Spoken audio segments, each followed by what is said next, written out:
सभी विद्यार्थियों को मेरा प्यार भरा नमस्कार।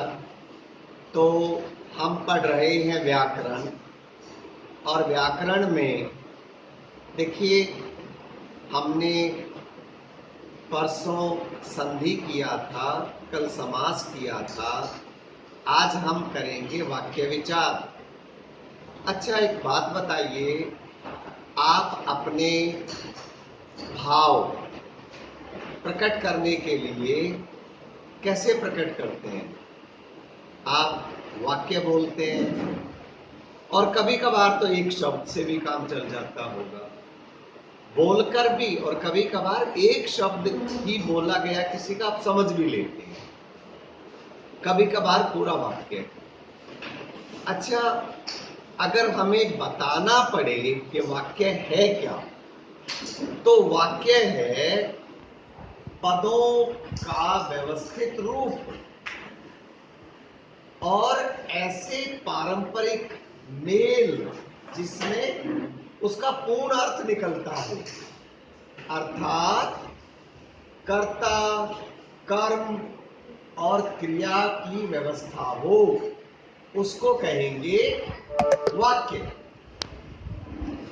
वाक्य में ये गुण जरूर होने चाहिए, यानी कि सबसे बड़ी बात है वाक्य सार्थक हो, वाक्य में योग्यता होना जरूरी है, आकांक्षा होना जरूरी है, आसक्ति, मेल, निकटता होना जरूरी है, पद क्रम, देखिए पद जो है वो एक क्रम से हो, नहीं तो वो वाक्य वाक्य नहीं रहेगा, और निश्चित रूप से अन्वय अगर है तो। वाक्य के अंग, वाक्य के दो अंग होते हैं, उद्देश्य और विधेय। उद्देश्य अंग्रेजी में भी आपने पढ़ा है, सब्जेक्ट और प्रेडिकेट। हिंदी में उद्देश्य और विधेय। सुभाष खेलता है में सुभाष उद्देश्य और खेलता है विधेय। अच्छा, कई बार ये एक शब्द का हो सकता है और कई बार इसका भी विस्तार होता है, तो उसे बोलेंगे उद्देश्य विस्तार या विधेय का विस्तार। जैसे अगर हम ये कहें कि वृक्षों को मत काटो, तो यहां पर वृक्षों उद्देश्य, को मत काटो विधेय। और अगर वृक्षों के साथ हम बोल दें फलों से भरे वृक्षों, तो फलों से भरे ये हो गया, वृक्षों के लिए आया, तो इसने उद्देश्य का विस्तार कर दिया। और यहां देखिए विधेय का विस्तार हो गया। हम ये जब कहें नीरज परिश्रम करता है और नीरज बहुत परिश्रम करता है, तो ये हो गया विस्तार। इस तरह से हमने देखा उद्देश्य का और विधेय का विस्तार। अब हम ये जानना चाहेंगे कि वाक्य कितने प्रकार के होते हैं। देखिए, वाक्य अर्थ के आधार पर और रचना के आधार पर हम दोनों तरह से जानेंगे। पहले अर्थ के आधार पर वाक्य के 8 भेद होते हैं। क्या क्या? विधानवाचक वाक्य, निषेधवाचक वाक्य, प्रश्नवाचक वाक्य, इच्छावाचक वाक्य, संदेहवाचक वाक्य, अज्ञातवाचक, संकेतवाचक और विस्मय वाचक वाक्य। अब रचना के आधार पर वाक्य के 3 प्रकार हैं, सरल वाक्य, संयुक्त वाक्य, मिश्र वाक्य। आइए बात करते हैं। सरल वाक्य तो हम सभी जानते ही हैं कि उसमें एक ही कर्ता, एक ही क्रिया। अगर हम संयुक्त वाक्य की बात करें तो अच्छा, हाँ सही कह रहे हैं आप, इंग्लिश में भी आपने पढ़े हैं, हिंदी में भी। इंग्लिश में सरल वाक्य को आप पढ़ते हो सिंपल सेंटेंसेस, संयुक्त वाक्य को आप पढ़ते हो कंपाउंड सेंटेंसेस, और मिश्र वाक्य को आप पढ़ते हो कॉम्प्लेक्स सेंटेंसेस। अंतर क्या है? संयुक्त वाक्य में भी 2 या 2 से अधिक उपवाक्य होते हैं और मिश्र वाक्य में भी 2 या 2 से अधिक उपवाक्य होते हैं। तो फिर दोनों में अंतर क्या है? अंतर ये है, संयुक्त वाक्य में कोई, दोनों में से कोई प्रधान नहीं है, दोनों बराबर। लेकिन मिश्र वाक्य में एक का दर्जा प्रधान वाक्य का होता है और जो दूसरा उपवाक्य है वो आश्रित होता है। ये अंतर है। आइए अब हम जानेंगे मिश्र वाक्य के भेद प्रभेद। देखिए, मिश्र वाक्य में हमने अभी अभी बात करी कि एक होगा प्रधान वाक्य और दूसरा होगा आश्रित। वो जो आश्रित होता है, वो जो आश्रित उपवाक्य होता है, वो संज्ञा उपवाक्य भी होता है, वो विशेषण उपवाक्य भी हो सकता है और वो क्रिया विशेषण उपवाक्य भी हो सकता है। यानी कि संज्ञा ये अधिकतर की से जुड़ा होता है। एक तो ये पहचान मैं आपको बता दूं, जो संज्ञा उपवाक्य होता है वो अधिकतर की योजक से जुड़ा होता है। मैं जानती थी कि वह जीत जाएगी। प्रबंधक सर ने बताया कि कल विद्यालय की छुट्टी होगी। कि ये जो योजक है ये संज्ञा उपवाक्यों को ही जोड़ता है। ये भी एक पहचान है। यानी कि इसके बाद जो उपवाक्य आया है वो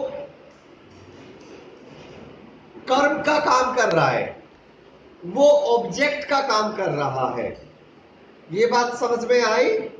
ठीक है। अब ये देखिए, विशेषण उपवाक्य। जो लड़का बहुत लंबा है उसे बुलाओ। तो स्पष्ट है, बहुत लंबा विशेषण विशेषता बता रहा है संज्ञा की, तो निश्चित रूप से जो उपवाक्य विशेषता बताए संज्ञा की, तो निश्चित रूप से वो क्या होगा? विशेषण उपवाक्य होगा। और फिर क्रिया विशेषण उपवाक्य इस तरह से होते हैं, जब मैं स्टेशन पहुंचा गाड़ी जा चुकी थी।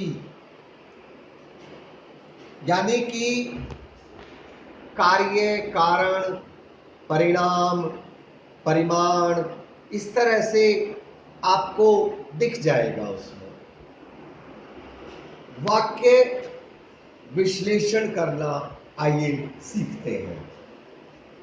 किसी वाक्य के विभिन्न घटकों यानी कि पदों और पदबंधों को अलग अलग करके उनका विवरण दे दिया जाए तो उसको बोलते हैं वाक्य विश्लेषण। 2 चीजें अब आपको अच्छे से समझ लेनी चाहिए। एक वाक्य विश्लेषण दूसरा वाक्य संश्लेषण। वाक्य विश्लेषण मतलब पदों या पदबंधों को अलग अलग करके उनकी अलग अलग पहचान बताना। और संश्लेषण मतलब अलग अलग को जोड़कर एक बनाना। खैर फिलहाल विश्लेषण को ही आगे बढ़ाते हैं। सरल वाक्यों का विश्लेषण आप कैसे करेंगे? सरल वाक्यों का विश्लेषण करते समय सबसे पहले उसे दो भागों में बांटिए। पहले उद्देश्य और विधेय, और फिर उनके आगे भाग बांट लीजिए। अगर उद्देश्य का विस्तार है तो उसे बांट दीजिए। इसी तरह से विधेय का उसे अलग अलग पदबंधों में बांट दीजिए। उसका मुख्य पद ले लीजिए, अगर उसका कोई विस्तार है तो उसे ले लीजिए, और फिर उसके बाद कर्म को भी इसी तरह से, क्रिया को भी इसी तरह से, और क्रिया विश्लेषण इसी तरह से करना है, और क्रिया का विस्तार है तो वो भी। तो इस तरह से हमने देखिए ये कुछ वाक्यों का किया भी है, आप ध्यान दीजिएगा। प्रधानमंत्री श्री नरेंद्र मोदी, तो प्रधानमंत्री विस्तार हो गया। श्री नरेंद्र मोदी जी हम सब जानते हैं, ये तो मुख्य पद है, कर्ता है, ठीक है। और एक कुशल राजनीतिज्ञ है, तो एक कुशल, ये तो राजनीतिज्ञ का ही विस्तार है, तो ये हो गया। और ये रहा आपका क्रियापद। इसी तरह से दूसरे वाक्यों को भी आप कर सकते हैं। अब हम बात करेंगे संयुक्त वाक्यों का विश्लेषण हम कैसे करें और मिश्र वाक्यों का विश्लेषण हम कैसे करें।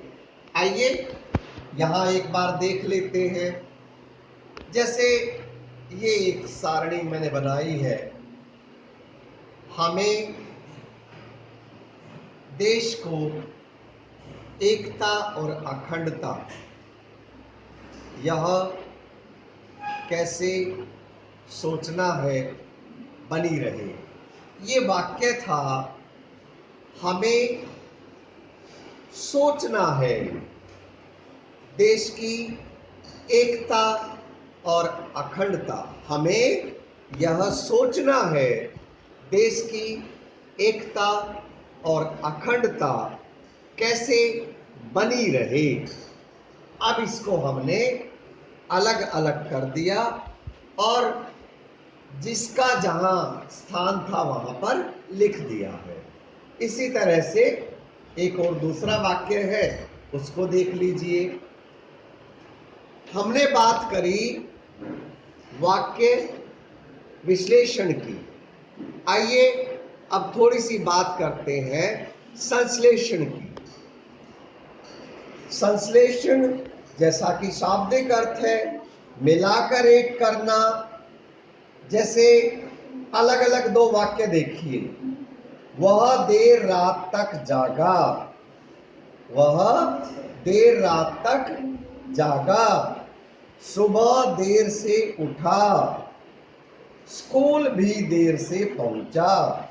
अब इन तीनों को मिलाकर हमने संश्लेषण कर दिया, तो हमने बनाया वह देर रात तक जागने के कारण सुबह देर से उठा और स्कूल भी देर से पहुंचा।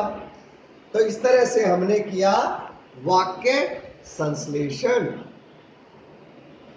वाक्य रूपांतरण, बदलाव। तो वाक्य रूपांतरण कैसे करते हैं? देखिए, अब तक हम जान चुके हैं कि सरल वाक्य क्या होते हैं, जिसमें कर्ता भी एक हो और एक ही क्रिया हो। और संयुक्त वाक्य क्या है? जिसमें दो या दो से अधिक उपवाक्य हैं, लेकिन उनमें से कोई प्रधान नहीं है। और मिश्र वाक्य क्या है? इसमें भी दो या दो से अधिक उपवाक्य हैं और उनमें से एक प्रधान है, बाकी आश्रित है।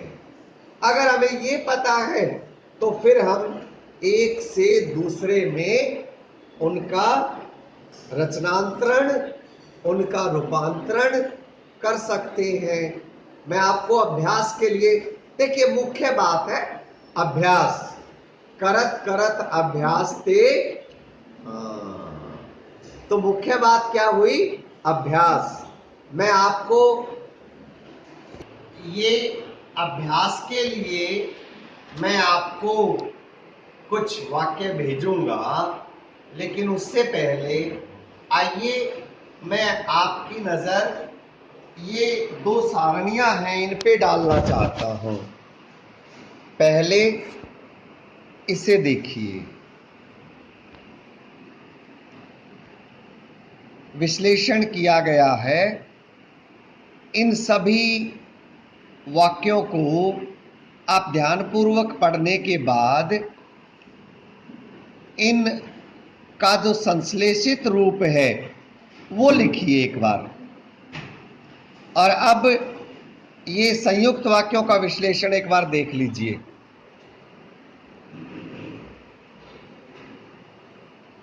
ये संयुक्त वाक्यों का भी विश्लेषण तो आप इस सारणी में देख पा रहे हैं।